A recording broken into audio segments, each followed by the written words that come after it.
Hello and welcome to दृष्टि SCS YouTube channel. आज हम बात करने वाले हैं हरियाणा के नगरीय निकाय चुनाव की। जी हाँ, 13 मई सुबह 8 बजे से ही नगरीय निकाय चुनाव की वोटों की काउंटिंग शुरू हो चुकी और वोटों की काउंटिंग के कुछ परिणाम तो लगभग आ भी चुके हैं। जी हाँ, नगरीय निकाय जो चुनाव होते हैं ये राज्य शासन का आधार माने जाते हैं। राज्य शासन की सबसे निचली इकाई माना जाता है जहां से राज्य शासन सुचारू रूप से चलाया जा सकता है। नगरीय निकाय चुनाव को राज्य शासन के अंतर्गत रखा गया है और राज्य सरकार ही इन्हें कंडक्ट करती है। आइए समझते हैं कि नगरीय निकायों को भारत के संविधान में किस संशोधन से जोड़ा गया और इनमें कितने विषयों को शामिल किया गया जिसमें नगरीय निकाय नियम बनाने का अधिकार रखती है। तो देखते हैं हरियाणा के नगरीय निकाय चुनाव जो है परिणाम आने वाले अंबाला, सोनीपत, पंचकुला के तो लगभग परिणाम आ भी चुके हैं।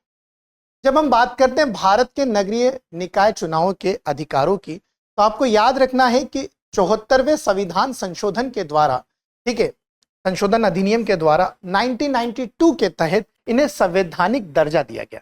मतलब अगर हम बात करें नगर निगम की, नगर पालिका की, नगर पंचायत की, तो सभी को संवैधानिक दर्जा प्राप्त हुआ है। स्वशासन की संस्था कहते हैं, ये एग्जाम पॉइंट ऑफ व्यू से पूछा जा सकता है, तो इसे आप मार्क कर लीजिएगा। इंस्टीट्यूशन ऑफ सेल्फ गवर्नमेंट कहा जाता है नगरीय निकायों, ठीक है।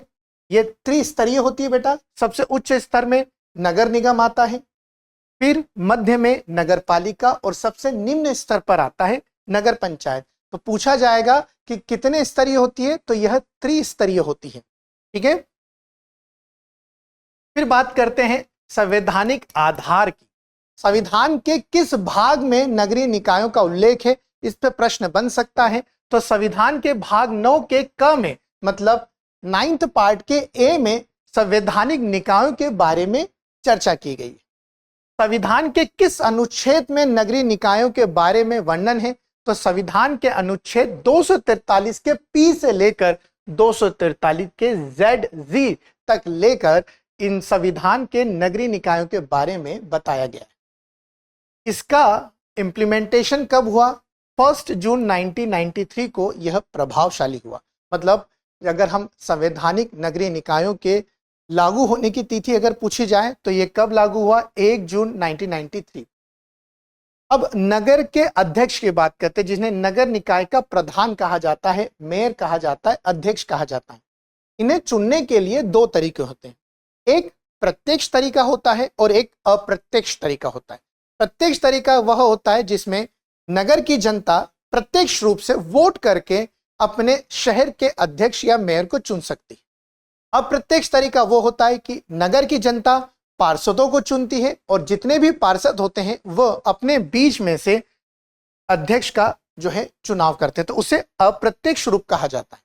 पार्षदों के द्वारा चुना जाएगा तो अप्रत्यक्ष रूप कहलाएगा और जनता के द्वारा चुना जाएगा तो प्रत्यक्ष रूप कहलाएगा। यह आपको याद रखना है।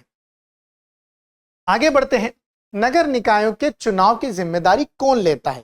कई बार प्रश्न आया है कि नगरीय चुनाव कौन करवाता है? केंद्र सरकार करवाती है, राज्य सरकार करवाती है, दोनों के द्वारा कंडक्ट किया जाता है? तो आपको याद रखना है कि राज्य सरकार के अधीन आता है और राज्य चुनाव आयोग स्टेट इलेक्शन कमीशन जो है इन्हें कंडक्ट करवाते हैं। और इनका कार्यकाल, जितने भी नगरीय निकाय चुनाव होते हैं, इनका कार्यकाल कितना होता है? 5 साल का होता है। और इन केस अगर नगरीय निकाय भंग हो जाती है, किसी कारणवश नगरीय निकाय भंग हो जाती है, तो नियम के अनुसार 6 माह के भीतर पुनः चुनाव करवाना आवश्यक है। क्या इसमें आरक्षण का प्रावधान है? यह भी प्रश्न आ सकता है। जी हां, इसमें आरक्षण का प्रावधान है और ST, SC और महिलाओं के लिए 1/3 आरक्षण दिया गया है। अब बात करते हैं उन विषयों की जो यहां पर सम्मिलित किए गए हैं। यह भी पूछा जाता है कि कितने विषय हैं। आप जरूर याद रखेंगे कि विषयों की संख्या भी पूछी गई है और विषयों को किसमें ऐड किया गया है यह भी पूछा गया है। तो हमारे संविधान संशोधन में, 74वें संविधान संशोधन में 12वीं अनुसूची में, किसमें बेटा? 12वीं अनुसूची में हमने जो है नगरीय निकाय के प्रावधान को जोड़ा है। अब नगरीय निकाय के प्रावधान के अंतर्गत 18 विषय जोड़े गए। कितने विषय जोड़े गए हैं? 18 विषय, 18 सब्जेक्ट्स हैं जिनके ऊपर जो है नियम बनाने की शक्ति किसको दी गई है? नगरीय निकाय को दी गई है। अब इसमें से कौन कौन से विषय हैं, इन पे भी प्रश्न आया है, तो हम सभी 18 विषयों की चर्चा करते हैं। नगरीय योजना मतलब इन्हें हम अर्बन प्लानिंग कह सकते हैं। नगर के निर्माण की पूरी प्लानिंग किसके अंतर्गत आती है? नगरीय निकाय के अंतर्गत आती है। भूमि के उपयोग को लेकर, लैंड यूज को लेकर भी जो प्लानिंग की जाएगी वो नगरीय निकाय के द्वारा ही की जाती है। आर्थिक और सामाजिक विकास से जुड़े हुए सारे कार्यक्रम, सारे नियम के अधिकार किसके अंतर्गत आते हैं? म्युनिसिपल कॉर्पोरेशन के अंतर्गत।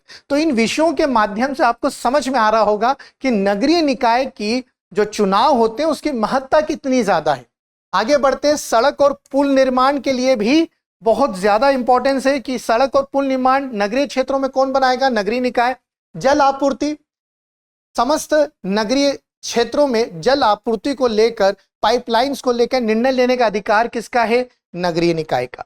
स्वास्थ्य और स्वच्छता, ये पॉइंट पूछा गया है कि स्वच्छता का विषय केंद्र सरकार का है या राज्य सरकार? तो ऑफ कोर्स ये राज्य सरकार के अंतर्गत आएगा और इसका प्रावधान किसमें दिया गया है? नगरीय निकायों में है। नगरीय निकाय के 18 विषयों में से एक है स्वास्थ्य और स्वच्छता। ठीक है, फिर अगले विषय पर चलते हैं।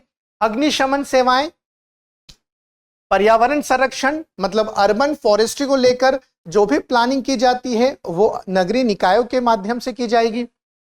इसमें हम गार्डन्स वगैरह सारे ऐड कर सकते हैं, इसमें रीजनल पार्क्स वगैरह आ सकते हैं। कमजोर वर्गों का कल्याण, शारीरिक रूप से कमजोर वर्गों के लिए नगर में उपस्थित जितने भी सरकारी निकाय होते हैं वहां पर ऐसी व्यवस्था की जाए कि उन्हें किसी भी तरह की कोई दिक्कत ना आए, इसका भी ध्यान रखा जाता है। उनके उत्थान के लिए कार्य किए जाते हैं। मलिन बस्तियों के सुधार, जो स्लम एरियाज हैं उसमें सुधार की बात हो सकती है, वो भी अधिकार किसके पास है? नगरीय निकाय के पास। शहरी गरीबी उन्मूलन, ठीक है, अगर हम गरीबी को हटाना चाहते हैं, शहर की गरीबी को हटाना चाहते हैं, जो भी प्लानिंग की जाएगी नगरीय निकाय के द्वारा। शहरी सुविधाएं, इसमें सारी सुविधाएं आती है, जो गार्डन्स हो गए, प्लेग्राउंड्स हो गए, खेल के मैदान हो गए, उद्यान हो गए, ये सब इसमें जोड़ा जाएगा। सांस्कृतिक और शैक्षणिक कार्यक्रम मतलब कल्चर और एजुकेशनल प्रोग्राम भी नगरीय निकाय के अंतर्गत आते हैं। शवदाह गृह, इसमें शमशान, इलेक्ट्रिक शमशान सारे इसी में ही आते हैं। पशु बाड़े, पंजीकरण, जन्म और मृत्यु प्रमाण पत्र जो दिया जाता है वह भी नगरीय निकाय के द्वारा ही सौंपा जाता है। सार्वजनिक सुविधाएं, ठीक है, अब ये सारे विषय नगरीय निकाय के अंतर्गत आते हैं। तो ये थी हमारी नगरीय निकाय को लेकर दी गई जानकारी। आप मुझे कमेंट में जरूर बताइएगा कि election commission, state election commission के प्रमुख हरियाणा में अभी कौन है। ठीक है, जय हिंद, जय भारत। अब एग्जाम की तैयारी को और बेहतर करने के लिए हमारे चैनल को लाइक, शेयर और सब्सक्राइब करना ना भूलें।